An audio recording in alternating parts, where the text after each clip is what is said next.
I'm confused because of what CNBC and everybody's running around with Pfizer. When you look at the letters the way you've broken them apart, these two letters, they've actually, and I want to go back to what you said about the data. There's really no data.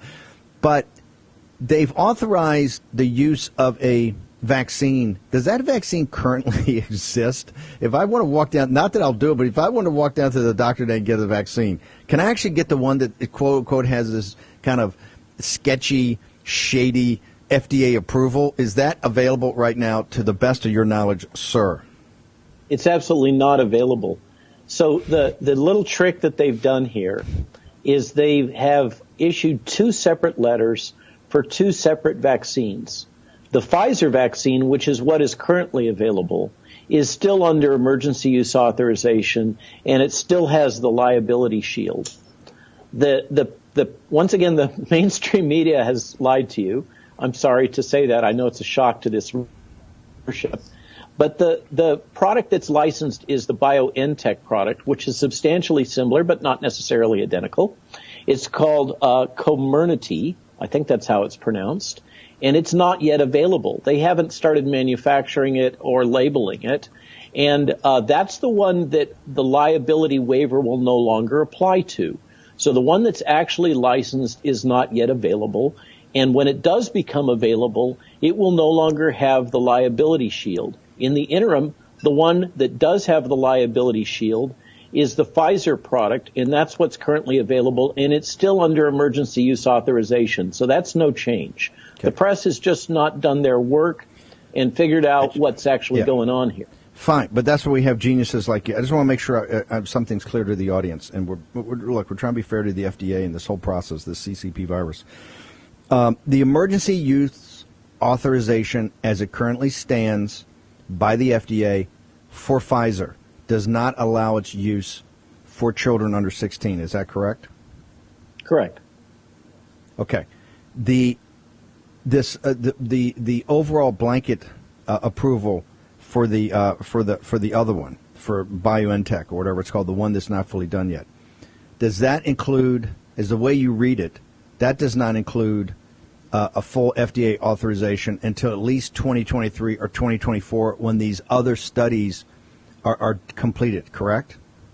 That's the way I read it. That seems to be the way it's written. And by the way, in terms of the timelines, I just wanted to go back to that. There's a statement that the BLA acknowledges, so that's the license for the BioNTech product. Here's the language. The BLA acknowledges long-term myocardial issues with a 5-year follow-up, which is consistent with the lower range of long-term follow-up for gene therapy products.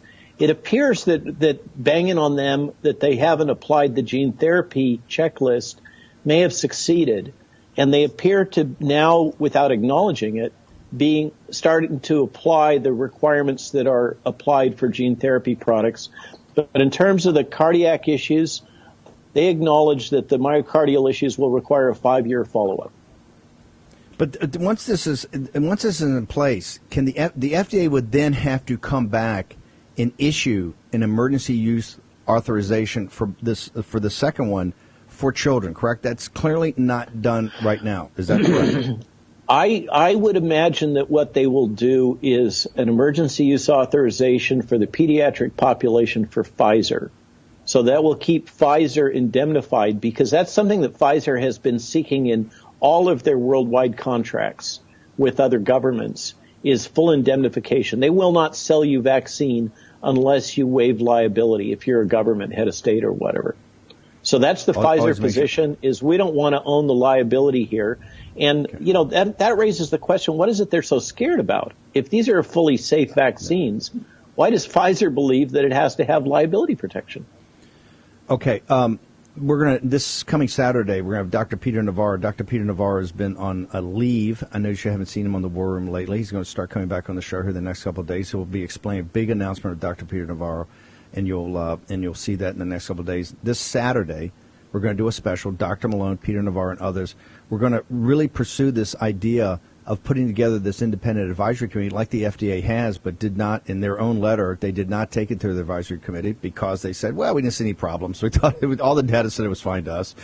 We'll have the independent advisory committee, and we'll then set up through our website and others that people can make public comment, just like the process should be run. What we want to do is make sure the process is run like the process should be run. Dr. Malone, we got about a minute and a half. Any other closing comments, observations people think of? We look forward to having you back next couple of days. You've become a real anchor to Windward here to our audience. And any following observations, what people should do? Nice metaphor. I still would love to be able to bend the dialogue towards what Peter and I rolled out in the Washington Times a couple of weeks ago.